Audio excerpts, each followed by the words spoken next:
C'est dans la salle des Roulins, chez les sœurs de la congrégation des Saint-Joseph, qui s'ouvre ce lundi 29 août 2022 à Kalemi. C'est là, sous la direction du vice-gouverneur Massamba Ferdinand, les forums des partenaires pour la mobilisation des ressources sur les interventions en lien avec les infections sexuellement transmissibles, les VIH-Sida, la santé sexuelle de la reproduction, les violences sexuelles, la nutrition, ainsi que l'accompagnement psychosocial. Ces assises sont organisées pour 3 jours par le programme national multisectoriel de lutte contre le sida au niveau de la province du Tanganyika.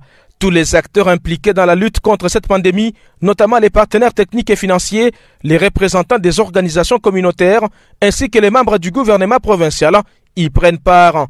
Les soucis d'après Dr Didier Kayenga, secrétaire exécutif provincial du PNMLS, est d'arriver au travers des réflexions de ces acteurs à arrêter des stratégies devant permettre l'accumulation des ressources en vue de mener de façon efficiente une riposte au VIH-Sida qui décime de nombreuses vies au pays.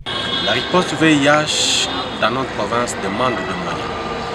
Nous pouvons faire appel à tous ces partenaires qui viennent au niveau de la province et même le gouvernement congolais, précisément aussi le gouvernement provincial, à mobiliser les ressources financières. Cette riposte demande des ressources, comme vous l'avez dit. Il faudrait que nous tous nous mettions dedans pour que les ressources soient mobilisées. C'est ainsi que nous demandons à tous les intervenants dans le VIH, santé sexuelle de la reproduction, violence sexuelle, nutrition, et le partenaire de participer ensemble pour avoir une feuille de route qui va faire en sorte que la riposte soit effective. Présente à l'ouverture de ces assises aux côtés de son collègue en charge de la santé, le ministre provincial du plan, Dieudonné Massol, souhaite que ces forums aboutissent sur des actions concrètes à mener, lesquelles actions seront intégrées dans le plan biennal de développement de la province qui est en phase de finalisation et qu'elles soient prises en compte dans les travaux d'élaboration du budget de l'année prochaine.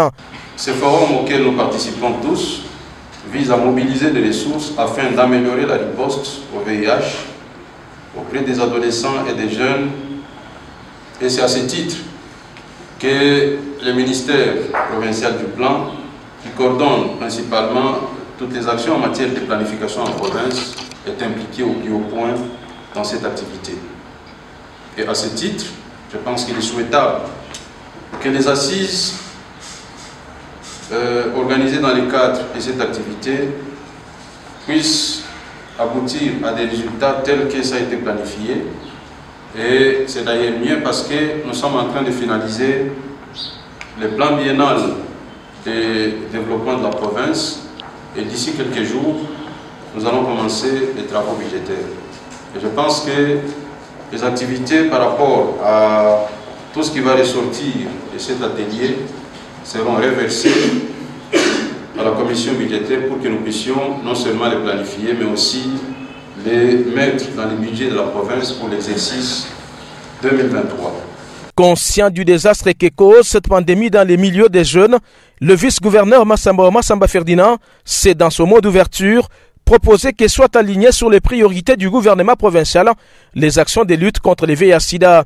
Les activités de lutte contre le sida doivent être alignées sur les priorités de notre province, d'autant plus que notre jeunesse représente jusqu'à ce jour 59% de la population totale. Au terme de ces forums, une feuille de route est attendue afin de coordonner toutes les actions de lutte contre cette pandémie au Tanganyika.